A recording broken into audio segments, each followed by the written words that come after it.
Al Doha Islamic Sound System.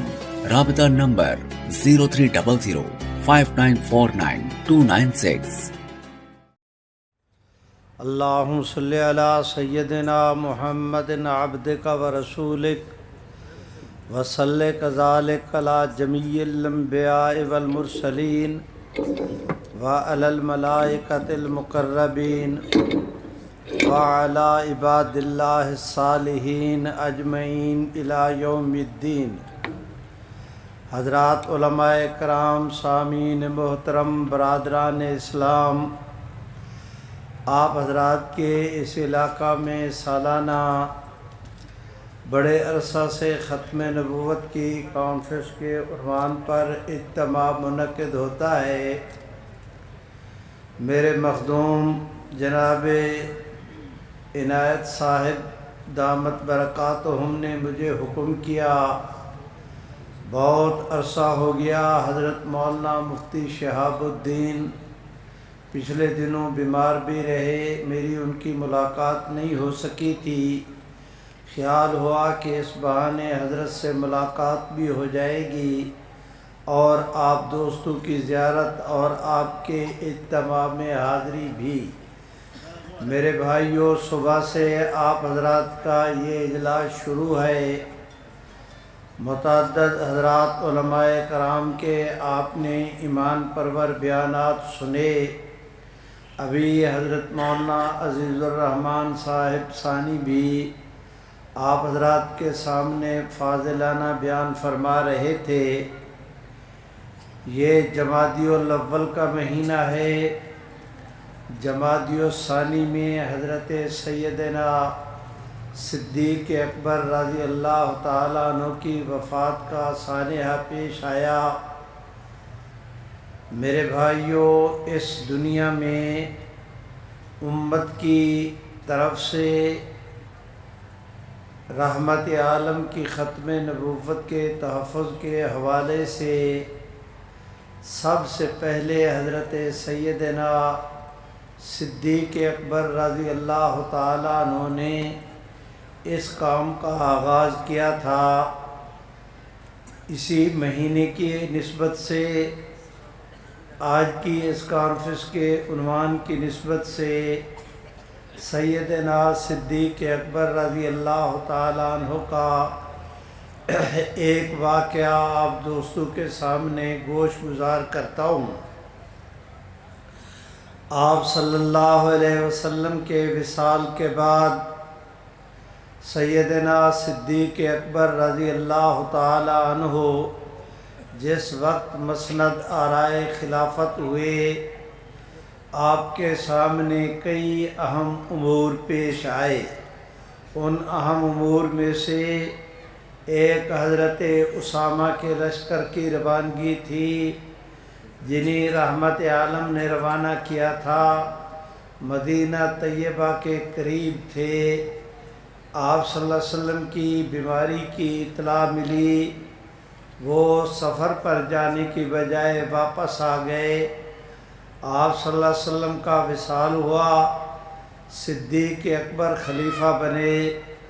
آپ نے پہلا کام خلافت سنبھالتے ہی یہ کیا کہ حضرت اسامہ کے لشکر کو روانہ فرمانے کا حکم دیا۔ میرے بھائیوں، دوسرا اہم مسئلہ سیدنا خالد ابن ولید کی سربراہی میں روم کے عیسائیوں کے مقابلہ میں ایک لشکر کی روانگی تھی۔ تیسرا اہم مسئلہ یہ کہ مدینہ طیبہ کے قرب و جوار کے بعض تازہ مسلمانوں نے بغاوت کا راستہ اختیار کرتے ہوئے معاذ اللہ یہاں تک کہہ دیا کہ ہم نماز روزہ تو ٹھیک ہے لیکن زکوٰۃ نہیں دیں گے، مانعین زکوٰۃ کا مسئلہ۔ میرے بھائیوں، حضرت سیدنا صدیق اکبر کو پتہ چلا، آپ نے اعلان کیا کہ نماز، روزہ، حج، زکوٰۃ یہ جتنے فرائض ہیں ان میں سے کسی ایک کے انکار کرنے والا بھی مسلمان نہیں، ان لوگوں نے ارتداد کا راستہ اختیار کیا ہے، چنانچہ ان کے مقابلے میں جہاد ہوگا۔ میرے بھائیوں، میں تفصیلات میں نہیں جاتا۔ حضرت اسامہ کے لشکر کی روانگی، حضرت خالد ابن ولید کے لشکر کی روانگی، ان قبائل کے مقابلے کے لیے متعدد حضرات صحابہ کرام کے لشکروں کی روانگی۔ اس کے بعد حضرت ابو بکر کو اطلاع ملی کہ جھوٹا مدعی نبوت یمامہ کا رہنے والا 60,000 آدمیوں کی جمعیت کے ساتھ وہ مدینہ طیبہ پر چڑھائی کرنا کا ارادہ کر رہا ہے۔ سیدنا صدیق اکبر نے حضرات صحابہ کرام کی سربراہی میں اجلاس طلب کیا اور فیصلہ کیا کہ اس جھوٹے مدعی نبوت مسیلمہ کذاب کے خلاف لشکر کشی کی جائے۔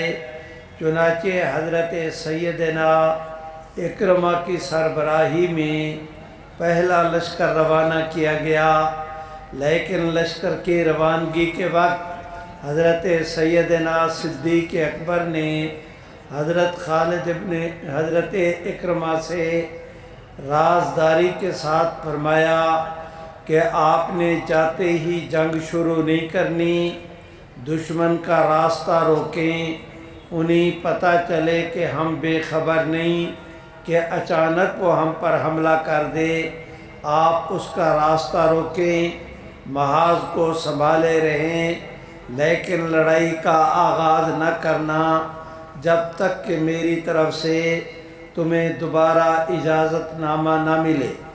حضرت صدیق اکبر کا خیال تھا کہ اور بھی مسلمانوں کو اکٹھا کر کے ان کی ایک کمک حضرت اکرمہ کو بھیجیں گے۔ اتنے بڑے دشمن کے مقابلہ میں مسلمانوں کی جب کچھ جمعیت مضبوط ہو جائے گی تب لڑائی کا آغاز کریں گے۔ لیکن میرے بھائیوں، افسوسناک ثانیہ یہ ہوا کہ مسیلمہ کذاب کو جب پتہ چلا کہ میرے مقابلہ کے لیے صحابہ کرام صف آ رہا ہے، اس نے پرانا گھاگ قسم کا آدمی تھا، اس نے یہ سوچا کہ یہ آج تھوڑے ہیں کل زیادہ ہو جائیں گے۔ اس نے شرارت کی، چھیڑ چھاڑ شروع کی، صحابہ کرام بھی اس کے مقابلے میں صف آرا ہوئے۔ نہ چاہنے کے باوجود، صدیق اکبر کے روکنے کے باوجود اچانک جنگ چھڑ گئی اور صحابہ کرام کو شکست ہو گئی۔ میرے بھائیوں، میں درخواست کرتا ہوں، حضرت اکرمہ نے حضرت ابو بکر کو اطلاع دیتے ہوئے معذرت نامہ تحریر کیا کہ حضرت آپ نے ہمیں روکا تھا کہ جنگ نہیں کرنی، ہم نہیں چاہتے تھے کہ جنگ ہو، میں کوئی عذر نہیں کرتا، تقدیر ہم پر جو ہے وہ جاری ہو گئی، نہ چاہنے کے باوجود، آپ کے روکنے کے باوجود لڑائی ہو گئی اور ہمیں شکست ہو گئی۔ سیدنا صدیق اکبر رضی اللہ تعالیٰ عنہ کو جس وقت یہ خط پہنچا، آپ خط پڑھ رہے ہیں اور خط پڑھتے ہی فرمایا کہ حضرت اکرمہ کو کیا ہو گیا، یہ استاذی جانتا نہیں اور شاگردی کسی کی مانتا نہیں، کہ جنگ کے حالات کا انہیں پتہ نہیں، میرے کہنے کی بھی پابندی نہیں کی، لیکن جو ہونا تھا سو ہو چکا۔ آپ نے ایک اور لشکر تیار کیا، سیدنا شرحبیل ابن حسنہ کو اس لشکر کا سربراہ بنایا اور ان سے ارشاد فرمایا کہ آپ جائیں، حضرت اکرمہ کے جتنے ساتھی زخمی ہیں ان کا علاج معالجہ کریں، جو شہید ہو گئے ان کی تجہیز، تکفین اور تدفین کا انتظام کریں، ان کو سہارا دیں، دشمن کو بھی پتہ چلے کہ ان کی اور کمک آ گئی ہے، لیکن آپ نے لڑائی نہیں کرنی جب تک کہ میری طرف سے آپ کو اجازت نہ ملے۔ حضرت شرحبیل ابن حسنہ، میں بہت اختصار کر رہا ہوں، یہ لشکر کو لے کر گئے۔ میرے بھائیوں، حضرت اکرمہ کے ساتھ ان کی میٹنگ ہوئی، انہوں نے بتایا کہ دشمن بڑے حوصلے کے ساتھ، بڑے مضبوط اعصاب کے ساتھ پلے ہوئے، تنو مند اور صحت مند، میدان کے اندر کالے کالے، وہ اپنا جو طاقت والے ایسے آتے ہیں، پرا باندھ کر کھڑے ہوتے ہیں، اور وہ اس طرح جنگ لڑتے ہیں کہ سامنے میں کوئی بھی ہو ان کے وہ ٹک نہیں سکتا۔ حضرت سیدنا خالد اور اکرمہ کی میٹنگ جاری تھی، تفصیلات ایک دوسرے سے معلوم کی۔ اب مسیلمہ کذاب کو پتہ چلا کہ مسلمانوں کی مدد کے لیے ایک اور فوج آ گئی ہے۔ اس نے نہ او دیکھا نہ تو دیکھا، دوبارہ ان پر چڑھائی شروع کر دی۔ کل کی فتح کے نشے میں وہ پہلے سے چور چور تھا۔ میرے بھائیوں، اس کا نقصان یہ ہوا کہ نہ چاہنے کے باوجود دوبارہ لڑائی ہو گئی، اور دوبارہ بھی حضرات صحابہ کرام کو شکست ہوئی۔ حضرت شرحبیل ابن حسنہ نے معذرت نامہ حضرت ابو بکر کو لکھا کہ حضرت، آپ نے حضرت اکرمہ کو بھی روکا تھا، وہ نہیں چاہتے تھے لیکن لڑائی ہو گئی۔ آپ نے مجھے بھی روکا تھا، میں بھی نہیں چاہتا تھا لیکن لڑائی ہو گئی، اب کیا کیا جائے؟ حضرت ابو بکر نے خط پڑھا تو صحابہ کی طرف متوجہ ہو کر فرمایا کہ میں تمہیں بتا نہیں سکتا کہ حضرت شرحبیل ابن حسنہ کے اس خط نے ابو بکر کی کمر کو کتنا کمزور اور ٹیڑھا کر دیا ہے۔ اب صورتحال یہ کہ پہلے کئی لشکر بھیجے جا چکے، 2 مسلمہ کے خلاف بھی لشکر بھیجے جا چکے، مدینہ طیبہ کی آخر آبادی کتنا تھی، مزید کتنے لشکر بھیجتے، ان کے لیے مشکل کھڑی ہوئی۔ فوراً سیدنا صدیق اکبر نے فیصلہ کیا، نماز کے بعد کھڑے ہوئے، صحابہ سے فرمایا تم میں کوئی نوجوان ہے جو بوڑھے ابو بکر کی مدد کرے؟ ایک 27-30 سال کا نوجوان اچانک جمپ لگایا، کھڑا ہوا، اس نے کہا جی میں حاضر ہوں۔ حضرت ابو بکر نے فرمایا کہ میاں تم جاؤ، تیاری کرو، گھر میں جو روکھا سوکھا کھانا ہے وہ باندھ لو، گھوڑے پر کاٹھی کسو، تیاری کرو، فوراً میرے پاس پہنچو، میں خط لکھتا ہوں۔ میرے بھائیوں، حضرت ابو بکر نے اس آدمی کو تیاری کے لیے بھیجا، خود حضرت خالد ابن ولید کے نام خط لکھنے کے لیے بیٹھے، ابھی خط لکھ کر اس پر دستخط نہیں کیے تھے، دوسری دفعہ خط کو پڑھنا بھی تھا کہ اتنی دیر میں وہ جوان تیاری کر کے واپس آ گیا، گھوڑے پر سوار۔ میرے بھائیوں، چند روکھی سوکھی روٹیاں، 2-4 دانے زیتون کے، 5-7 کھجوریں، یہ اس کا زاد راہ اور کھانا۔ وہ اب اچانک واپس آیا گھوڑے پر سوار، حضرت ابو بکر کو دیکھا کہ وہ بیٹھے خط لکھ رہے ہیں، وہ جوان گھوڑے سے نیچے اترنے لگا، حضرت ابو بکر نے اشارے سے روک دیا، الا مکانک، کہ میاں اپنی جگہ پر ٹکے رہو، نیچے اترنے کی تمہیں اجازت نہیں۔ خود کھڑے ہوئے اس کی رکاب کے ساتھ ساتھ چلنے لگے کہ تم گھوڑے کو چلاؤ، میں ساتھ چلتا ہوں۔ چلتے چلتے خط بھی پڑھا، اس کے اوپر دستخط بھی کیے، حضرت خالد کے نام خط لے کر روانہ ہونے لگا۔ یہ جوان تو حضرت ابو بکر نے فرمایا میاں دریا ہوں یا جنگل، پہاڑ ہوں یا جھاڑیاں، آپ گرمی سردی، دن رات، دھوپ اندھیرے کی پرواہ کیے بغیر اپنے سفر کو جاری رکھیں۔ اللہ کی رحمت بھی آپ کے ساتھ ہوگی، ابو بکر کی دعائیں بھی آپ کے ساتھ ہوں گی۔ اہم خط ہے روم کے علاقے کی طرف، حضرت خالد فلاں میدان میں فلاں محاذ پر جنگ کے اندر شریک ہے، میرا یہ خط ان تک لے جاؤ۔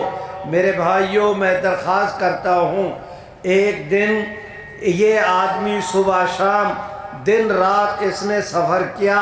اس کا اپنا بیان ہے کہ حضرت ابو بکر نے میرے لیے دعا کیا کی کہ میں نے سفر کا آغاز کیا، میرے لیے سفر اتنا آسان ہو گیا کہ جیسے اللہ کی رحمت کے فرشتے زمین کی تنابیں کھینچ کر میرے گھوڑے کو کے قدموں سے گزار رہے ہوں، یہ جا وہ جا پہنچے۔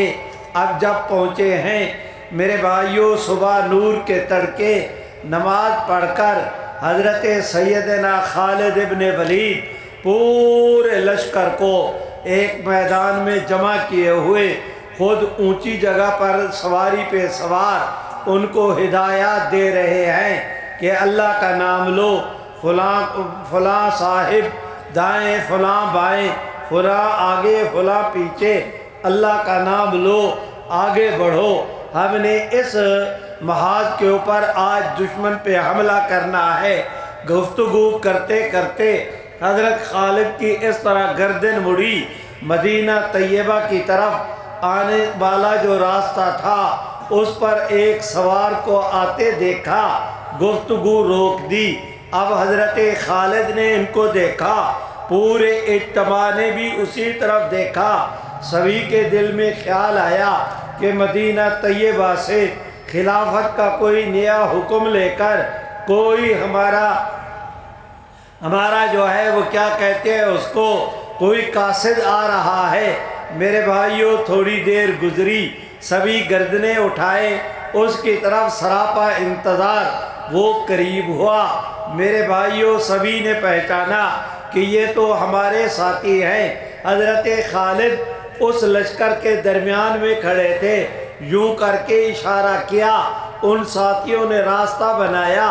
وہ قاصد گھوڑے کو سر پر دوڑاتا ہوا حضرت خالد ابن ولید کے پاس آیا، جیب میں ہاتھ ڈالا، رکا نکالا، حضرت خالد کو دیا۔ حضرت خالد کے نام حضرت ابو بکر نے پیغام خط میں یہ لکھا تھا کہ خالد وہاں یمامہ کے میدان میں عجیب صورتحال ہوئی، میں نے اکرمہ کو بھیجا، روکا تھا لڑائی نہیں کرنی، لیکن ہو گئی، انہی شکست ہوئی۔ میں نے حضرت شرحبیل ابن حسنہ کو بھیجا، روکا تھا لڑائی نہیں کرنی، لیکن ہو گئی، ان کو بھی شکست ہو گئی۔ اب میں تمہیں پیغام دیتا ہوں کہ آپ کو جس وقت یہ میرا خط ملے، اگر لیٹے ہیں تو اٹھ بیٹھیں، بیٹھے ہیں تو کھڑے ہو جائیں، کھڑے ہیں تو چل پڑیں، چل رہے ہیں تو دوڑ لگائیں، لشکر کے 2 حصے کریں، ایک لشکر کو یہاں اس محاذ پر روکے رکھیں کہ وہ دشمن کو آگے نہ بڑھنے دے، تم اللہ کا نام لو، فوراً یمامہ میں پہنچو، اللہ کی رحمت بھی تمہارے ساتھ، ابو بکر کی دعائیں بھی تمہارے ساتھ، جیسے حضور نے تمہارے لیے دعائیں کی تھی، حضور کی سنت سمجھ کر میں بھی آپ کی کامیابی کے لیے دعائیں کروں گا۔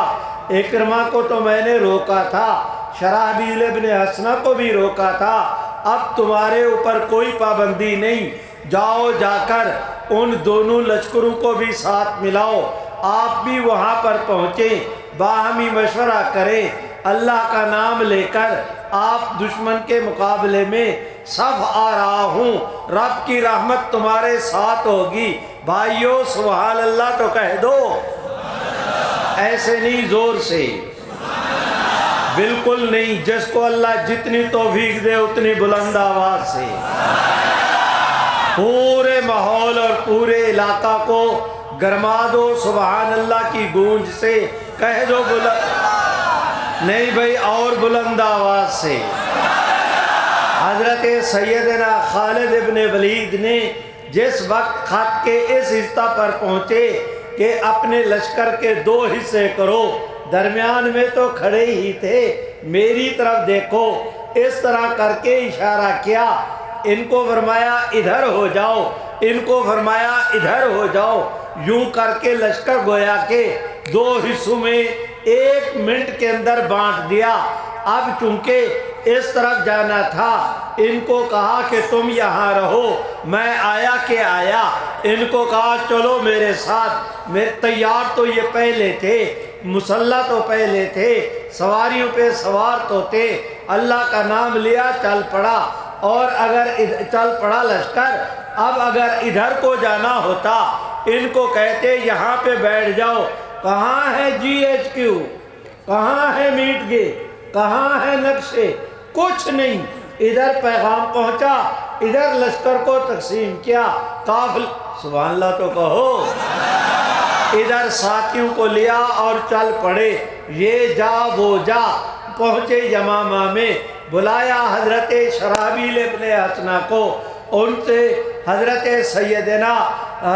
سیدنا اکرمہ کو، دونوں سے حالات پوچھے، انہوں نے کہا دشمن بڑا خطرناک، نشے کے اندر چوبہ اپنا فتح 2 دفعہ ہمیں شکست دے چکا ہے، بڑا اس نے وہ بڑے خونخوار لوگ ہیں۔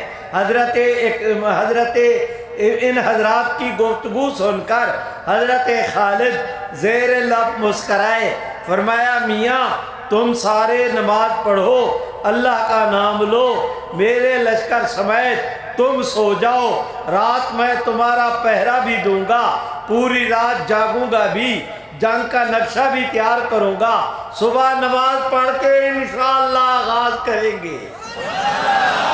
میرے بھائیوں میں گزارش کرتا ہوں آپ دوستوں سے، ہمارے ایک ساتھی تھے چکوال کے، حضرت مولانا سلیم اللہ خان صاحب وہاں گئے، ان کا مدرسہ اجاڑ میں، اپنا وہاں پہ مخالف عقیدہ کے لوگ، اکیلا ان کا مدرسہ، حضرت مولانا نے محتمم صاحب سے پوچھا میاں تمہیں رات کو یہاں ڈر نہیں لگتا؟ اس نے کہا جی حضرت میں بڑے آرام کے ساتھ نیند سوتا ہوں، میرے طلباء بھی، میرے اساتذہ بھی، ہم تو بڑے مزے کے ساتھ نیند کرتے ہیں۔ مولانا سلیم اللہ خان نے کہا کہ وہ کیسے؟ انہوں نے کہا کہ ہمیں پتہ ہے ہمارا صدر جاگ رہا ہے، اگر مولانا سلیم اللہ جاگ رہے ہیں تو پھر ہمیں جاگنے کی کیا ضرورت ہے؟ بھائیان اور بلند آواز سے، سارا لشکر سویا ہوا، سبحان اللہ، سیدنا خالد ابن ولید جاگ رہے ہیں۔ میرے بھائیوں صبح کی نماز کا وقت ہوا، مؤذن نے اذان دی، انہوں نے اندھیرے میں نماز پڑھی، نماز پڑھتے ہی سارے لشکر کو اکٹھا کیا، خود حضرت خالد میں ختم کر رہا ہوں، نتیجے کی طرف بڑھ رہا ہوں، 5-7 منٹ مجھے دے دے، آخری بات عرض کر رہا ہوں، یہی ایک واقعہ عرض کرنا تھا۔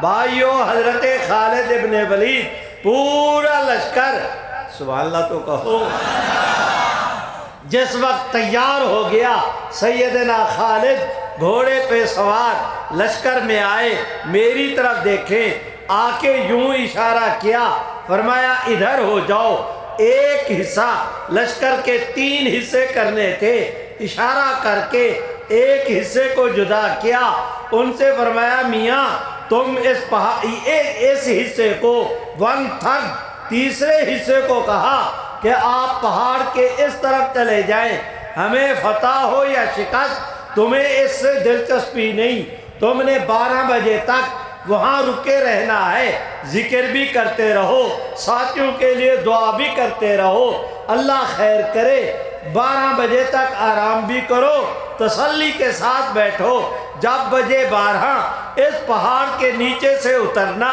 اس شان کے ساتھ نعرے لگاتے ہوئے، جھنڈے لہراتے ہوئے۔ میرے بھائیوں پھر دور اس طرف اشارہ کیا، ان کو فرمایا ادھر ہو جاؤ، اب ایک حصہ ادھر ایک حصہ ادھر، ان سے فرمایا تم پہاڑ کے اس طرف چلے جاؤ، فتح ہو یا شکست تمہاری بلا سے، تمہیں اس سے کوئی دلچسپی نہیں، تم نے میدان میں نہیں آنا، ٹھیک 3 بجے تک ذکر بھی کرو، فکر بھی کرو، دعائیں بھی کرو، 3 بجے تم نے اس پہاڑ کے اوپر سے نیچے میدان میں اترنا ہے، اس شان کے ساتھ کے نعرے لگاتے ہوئے، جھنڈے لہراتے ہوئے۔ میرے بھائیوں میں گزارش کرتا ہوں، اب حضرت خالد کے سامنے صرف تیسرا حصہ جو درمیان کا تھا وہ باقی رہ گیا۔ آپ کھڑے ہوئے، فرمایا میاں ٹوپی والے تم بھی ادھر آ جاؤ، وہ بھائی آپ بھی ادھر آ جائیں، اینک والا، سندھی ٹوپی والا، یہ پختون بھائی 70 آدمیوں کا، سبحان اللہ نہیں کہتے، 70 آدمیوں کا انتخاب کیا اور ان کو کہا میرے طرف آ جاؤ۔ چن چن کے بہادر ساتھی، نوجوان، شیر دل، صف شکن، جرار، لشکر دین محمد کے علم بردار 70 آدمیوں کا انتخاب کیا اور ان سے فرمایا کہ میاں میرے ساتھ رہو، جدھر میں ادھر تم۔ باقی لشکر کو کہا، یہ جو درمیان میں تھا 70 آدمیوں کا انتخاب، باقی سے فرمایا بسم اللہ کرو، صفے بناؤ، اللہ کا نام لو، بڑھو آگے، اللہ کرم کریں گے۔ میرے بھائیوں جنگ شروع ہوئی، میری طرف دیکھیں، ادھر دشمن ہے، ادھر صحابہ ہیں، دشمن کا رخ اس طرف، صحابہ کا رخ اس طرف، میدان میں جنگ شروع ہوئی، گھمسان کا رن پڑا۔ جس وقت تلواریں چمکی کہ انہوں نے سورج کی تمازت کے اندر بھی اور گرمی پیدا کر دی۔ ہمارے حضرت مولانا سے کہیں کہ بیٹھ جائیں، کیا ہو رہا ہے؟ تمہیں پتا ہے کہ میں مداخلت نہیں کسی کی برداشت کرتا۔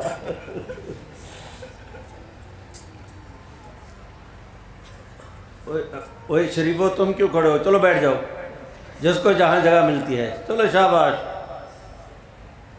سنیا نہیں نے؟ تاج و تخت ختم نبوت۔ میرے بھائیوں میں گزارش کرتا ہوں، ان سے فرمایا آگے بڑھو۔ انہوں نے اب میدان میں میرے بھائیوں لڑائی شروع کی، دشمن ادھر سے، صحابہ ادھر سے۔ جس وقت گھمسان کا رن پڑا، جس وقت جنگ اپنے عروج پہ پہنچی، حضرت سیدنا خالد ابن ولید نے اپنے گھوڑے کو نکالا، 70 صحابہ کی جماعت ان کے ساتھ ہے، یوں کر کے اوپر سے چکر کاٹ کے دشمن کو موقع ہی نہ دیا سنبھلنے کا، اچانک پیچھے سے جا کر دشمن پر حملہ کیا۔ اب پیچھے بھی مسلمانوں کا لشکر، آگے بھی مسلمانوں کا لشکر، درمیان میں دشمن سینڈوچ بنا، کبھی وہ ادھر کو دیکھے حواس باختہ، کبھی ادھر کو دیکھے۔ اب دونوں طرف سے سبحان اللہ نہیں کہہ رہے۔ میرے بھائیوں میں درخواست کرتا ہوں، ایسی جنگ شروع ہوئی، اب پہلے یہاں پر لڑائی تھی، اب وہاں پر شروع ہوئی۔ جس وقت وہ اپنے عروج کو پہنچی، حضرت خالد نے پھر گھوڑے کو نکالا، 70 آدمیوں کو ساتھ لیا، انہیں غچہ دیا، چکر کاٹا، ادھر سے آ کر درمیان سے حملہ کیا۔ میرے بھائیوں پہلو بدل بدل کے سیدنا خالد ابن ولید نے اس مختصر لشکر کے ساتھ دشمن کو ایسا مصروف رکھا کہ اس کے حواس باختہ ہو گیا، اس کے ہوائیاں اڑنے لگیں، حیران و پریشان، کچھ کرنا بھی چاہے تو کر نہیں سکتا۔ مسلمانوں نے ایسا گھیرا، کہیں جانے کا بھی نہ، اگلنے کا نہ نگلنے کا، ایسی کیفیت پیدا ہو گئی۔ ادھر بجے 12، ادھر داخل ہوا لشکر اسلام کا، نعرے لگاتا ہوا، جھنڈے لہراتا ہوا۔ اب وہ جو صحابہ کی جماعت آئی، دشمن نے دیکھا، اس کے حوصلے پست ہوئے، یہ جو مسلمانوں کا لشکر تھا ان کے حوصلے بلند ہوئے، آگے کیا بڑھے کہ میرے بھائیوں دشمن کو زمین تانبے کی طرح تپی ہوئی نظر آئی، اس کے پاؤں جلنے لگے۔ صحابہ کرام نے اللہ کا نام لے کر ایسے ان کے پرخچے اڑائے میرے بھائیوں کہ انہیں تھکا تھکا کے چور کر دیا، لیکن دشمن اب بھاگنا بھی چاہے بھاگنے کی پوزیشن میں نہیں۔ 3 بجے تک زور سے ادھر 3 بجے تک جیسے کیسے دشمن کو مصروف رکھا۔ اب بجے نہ 3 اترا لشکر اسلام کا پہاڑ سے نعرے لگاتا ہوا، جھنڈے لہراتا ہوا۔ یہ کیا آئے کہ مسلمانوں کے لیے رب کی رحمت آ گئی۔ اب جو لشکر نے آخری بار حملہ کیا، دشمن کو سوائے دوڑنے کے کوئی چارہ کار نہ رہا۔ وہ آگے، صحابہ پیچھے، مار مار کے گاجر مولی کی طرح کاٹ کاٹ کے انہیں سلاد بنایا۔ ایک روایت کے مطابق علماء کا شوق ہو، امہات الکتب میرے بھائیوں طبری ہے، ابن خلدون ہے، تاریخ الکامل ہے، جاؤ دیکھو ان میں صدیق اکبر کے عہد خلافت کی اس جنگ کے حالات کو میں نے ماخذ بتا دیے، اشارہ کر دیا۔ گزارش کرتا ہوں، ایک روایت کے مطابق 28,000 آدمی مسیلمہ کذاب کے اس میدان میں کام آئے۔ دشمن آگے آگے، صحابہ پیچھے پیچھے۔ مجھے بھائیوں، ان اترنے والوں کو بھی تم نے دیکھا تھا، ان اترنے والوں کو بھی تم نے دیکھا تھا، اب تعاقب کرنے والوں کو بھی دیکھو کس شان کے ساتھ جا رہے ہیں۔ دشمن کے لیے اب کوئی راستہ نہ رہا سوائے اس کے کہ انہوں نے ایک باغ بنا رکھا تھا، چمن، جس کا نام تھا حدیقۃ الرحمن۔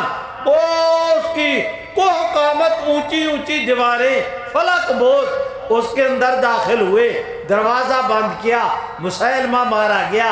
اس کے جتنے حواری انصاری تھے، جتنے اس کے اعضاء تھے، جتنے اس کے دست و بازو تھے، سب کا کچومر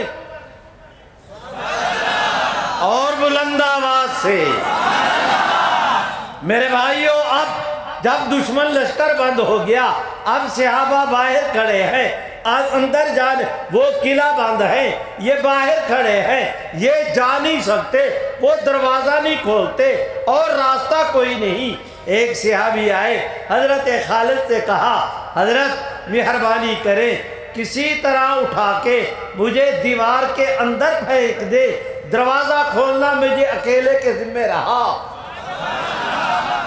سیدنا خالد نے کہا، وہ ہزاروں، تم اکیلے، تمہیں بھیجوں، نقصان پہنچ جائے، قیامت کے دن کون ذمہ دار ہوگا؟ میں ایسے نہیں کرتا۔ اس نے پاؤں پہ ہاتھ رکھ دیے، حضرت میری منت مانے، مجھے نہیں پتا، میرے دل میں داعیہ پیدا ہوا ہے، یہ بلا وجہ نہیں، یہ رب کی طرف سے حکم ہے، آپ مجھے بھیجے، میں دروازہ کھولتا ہوں۔ حضرت خالد نے ایک آدمی کو نیچے بٹھایا، دوسرے کو اس کے کندھے پہ، ان کو ان کے کندھے پہ، نیچے والا کھڑا ہوا، اوپر والا کھڑا ہوا، آخر میں یہ کھڑے ہوئے، یوں کر کے 3 آدمی ایک دوسرے، سبحان اللہ نہیں کہتے، وہ آخری آدمی جس نے دیوار کو پھلانگنا تھا، اس کا دیوار کے اوپر والے کنارے پہ ہاتھ پہنچا، اس نے اس کو پکڑا، چھلانگ لگائی، سنبھلا، نیچے تڑاق ہوا، ادھر تڑاق ہوا، تلوار اس کے پاس ہے، نیچے گرتے ہی زوردار جو پڑاخہ ہوا، وہ دشمن جاگا، انہوں نے تعاقب شروع کیا، اتنے میں یہ جمپ لگا کے کھڑے ہو گئے تھے، تلوار سنبھال لی تھی، وہ آگے بڑھے، یہ ان کو کاٹتے پھاڑتے، میرے بھائیوں انہیں غچہ دیتے، چکر چلاتے، انہیں جو ہے آگے پیچھے سے ان کی جلغار میں اکیلا آدمی میرے بھائیوں تیر کی طرح آگے بڑھے، دروازے کے قریب پہنچے، مارا زور سے تلوار کو، کاٹا اس کے کنڈے کو، مارا اپنا پاؤں، دیا دھکا، کھلا دروازہ، داخل ہوا لشکر اسلام کا۔ میرے بھائیوں یہی سیدنا خالد ابن ولید ہے، جو سیدنا صدیق اکبر کے حکم پر آج جھوٹے مدعی نبوت مسیلمہ کذاب کے مقابلے میں اترے تھے۔ سنو، مولانا عزیز الرحمان کہہ رہے تھے آپ سے وعدہ لے رہے تھے کہ ہم ختم نبوت کے تحفظ کا کام کریں گے۔ میں بھی ان کی تائید کرتے ہوئے آپ سے پوچھتا ہوں، اس کام کے کرنے کے لیے تیار ہو؟ جو تیار ہیں ہاتھ اٹھا کے لہرا کے کہہ دو نا میاں تیار ہیں۔ اسی طرح ہاتھ لہراؤ جس طرح انہوں نے جھنڈے لہرائے تھے، کہہ دو نا تیار ہے۔ سنو آپ سے کہہ رہا ہوں، اگر آپ اس کام کے لیے تیار ہیں تو پھر یقین جانیں کہ آپ کے سپہ سالار ابو بکر ہے۔ اگر آپ حضرات اس کام کے لیے تیار ہیں تو اس کام کے پہلے جرنیل حضور سبحان بھائیو زور سے آپ صلی اللہ علیہ وسلم کی ختم نبوت کا تحفظ کرنے میں پیش ذات اقدس سیدنا صدیق اکبر کی بھائیو عزت حضور کی پہرے دار ابو بکر، آپ جو کام کریں گے اللہ آپ کا بھی اسی لشکر کے اندر نام لکھیں گے۔ اس یقین کے ساتھ آگے بڑھو۔ میں درخواست کرتا ہوں، پچھلے ہفتے کی بات ہے، اچانک ہمیں اطلاع ملی کہ وفاقی گورنمنٹ خیر سے وفاقی گورنمنٹ ایک ابو بکر خدا بن نتھو کا تھا، ملعون قسم کا قادیانی، گورنمنٹ نے ریٹائر کیا۔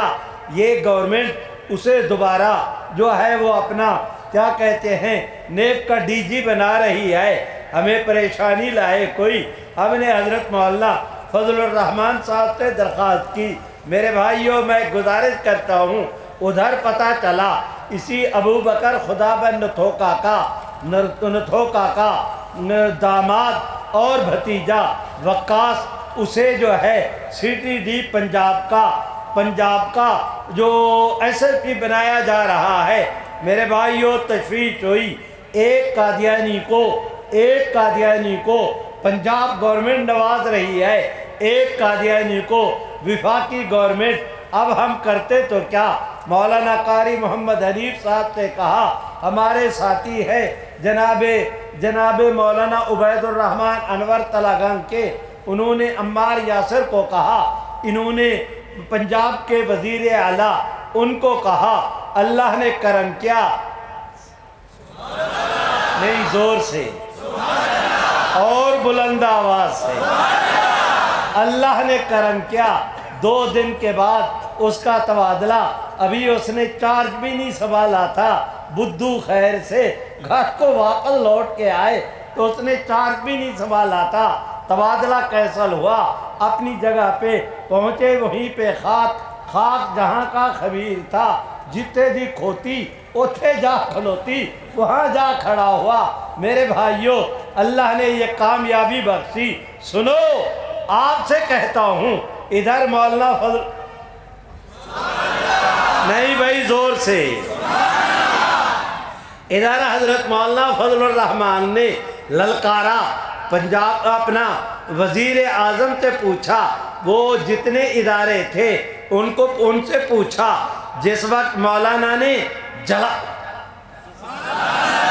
زور سے ایسے نہیں اور بلند آواز سے، تمہیں پتہ نہیں میں ختم کر رہا ہوں، سنو آپ سے گزارش کرتا ہوں، مولانا نے جس وقت قہر آلود آنکھوں کے ساتھ جلال کے ساتھ ان سے پوچھا کہ یہ قادیانیوں کو نوازنے کی تم نے کیا پالیسی اختیار کر رکھی ہے، میرے بھائیوں حق کی للکار آئی، باطل بھاگ گیا، اللہ نے کرم کیا، وہ بھی ایسے مکر گئے۔ سنو آپ سے کہتا ہوں کہ یہ ایک زمانہ تھا کہ اعلان کر رہے تھے یہ ابو بکر قادیانی آئے گا، مولانا نے للکارا، دنیا نے دیکھا، کفر ہار گیا، اسلام جیت گیا۔ یہاں سے جاؤ تو یہ پیغام لے کر جاؤ کہ جب تک جان میں جان باقی ہے حضور کی ختم نبوت کا تحفظ کیا جائے گا، جو کہتے ہیں کیا جائے گا، ہاتھ اٹھا کے زور سے کہہ دو نہ کیا جائے گا۔ اب میں نعرہ لگا لگاتا ہوں، تم اس کا جواب دو، میں اجازت لوں۔ یہ کانفرنس تو جاری رہے گی، میرے ساتھ مل کے کہو تاج و تخت ختم نبوت۔ آہستہ کہتے ہو بھائیو، اور بلند آواز سے، تاج و تخت ختم نبوت۔ تم حضور کے نام کو بلند کرو، اللہ تمہیں دنیا آخرت میں بلند کریں گے۔ کہہ دو زور سے، تاج و تخت ختم نبوت۔ وآخر دعوانا دوحہ اسلامک ساؤنڈ سسٹم، رابطہ نمبر 0300 5949 296۔